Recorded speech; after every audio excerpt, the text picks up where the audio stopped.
Every year, October 5th rolls around and we all talk about International Teachers' Day. But what if we've been looking at it all wrong? I mean, this goes so much deeper than just giving an apple to your favorite teacher. We're about to dive into how teachers are, quite literally, the architects of our societies, and why that job is more important and maybe more at risk than ever before. Just let that sink in for a second. This idea is huge. It's saying that teaching isn't about, just pouring a bunch of facts into a student's head. Nope. It's about shaping the very way we think, the way we reason, the way we see the world. In a way, teachers are sculpting our future, one mind at a time. Okay, so what does that even mean to be a sculptor of consciousness, or a human constructor? As we're going to see, it has way less to do with memorizing textbooks and a whole lot more to do with actually building a better world. So this sculpting, it happens in some really specific ways. A truly great teacher doesn't just give you the answers, they teach you how to ask the right questions. They help you think critically and build what our source calls Vivek, which is this amazing concept about making wise, thoughtful decisions. It's all about awakening the potential that's already inside you. The real goal here isn't to create students who just follow orders, but to build compassionate, aware citizens for the future. Now, you might be thinking, this is all just a nice philosophical idea. But this deep respect for teachers, it's actually the cornerstone of a global promise that was made decades ago. Let's take a quick look at the history. The whole journey to get this day on the calendar really has two huge milestones. It all started way back in 1966 with this big recommendation from UNESCO and the ILO. It was the first time there were real international standards for teachers' rights and their status. And then, fast forward to 1994, and they made it official. October 5th was the day to celebrate and really think about the teaching profession. And that right there, that gets to the real heart of this day. It's not just about celebrating the teachers you know. It's a moment for whole countries to kind of look in the mirror. You see, how a nation treats its educators, that's a direct reflection of its values, its conscience, and what kind of future it's trying to build. Okay, so let's bring this big global idea down to earth and look at a specific reality. Our source material gives us a really detailed picture of the situation for teachers in Nepal. And it's this incredible story of deep dedication clashing with some major systemic problems. So for teachers in places like rural Nepal, the daily grind is just a constant stream of challenges. We're talking low pay and temporary contracts, which means zero stability.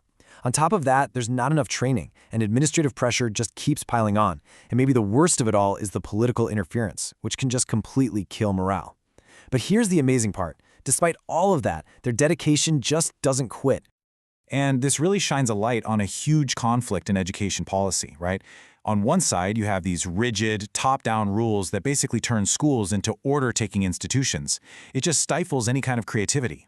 But on the other side, you could have a system that actually trusts and empowers its teachers, building policies based on their actual real-world experiences. The path a country chooses here is what decides if its education system grows or just stagnates.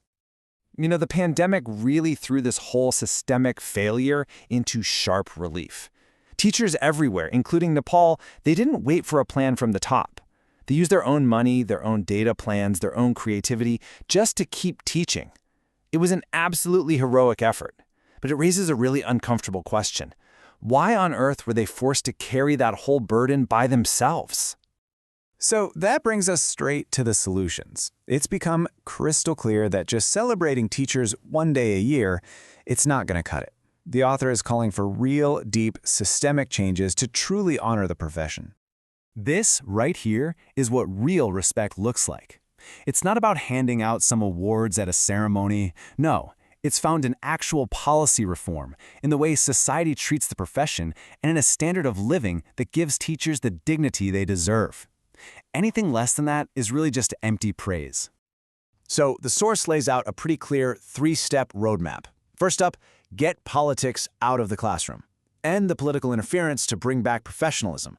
Second, ensure economic security. That means fair pay, stable jobs, things that boost morale and let teachers focus on teaching. And third, give teachers real professional autonomy. Make them partners in creating policy, not just people who have to follow orders. You can see how these steps directly tackle those core problems we were just talking about. All right, let's zoom back out to the big picture again.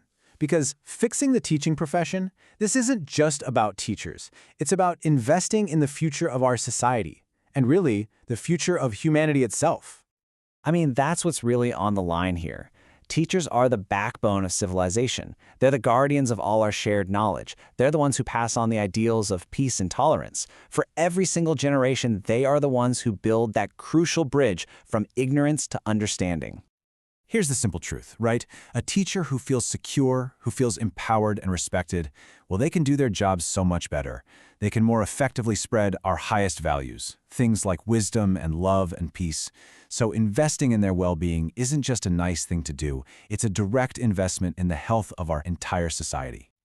They are this invisible, but absolutely essential force. They're the thread that connects our past to our future, and they're the ones who inspire us to stop seeing the world as a bunch of separate groups, but instead as one single human family. Which leaves us with this final question.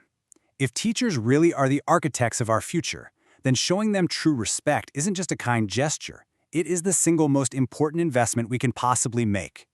So the real question for all of us is, what kind of future are we choosing to build?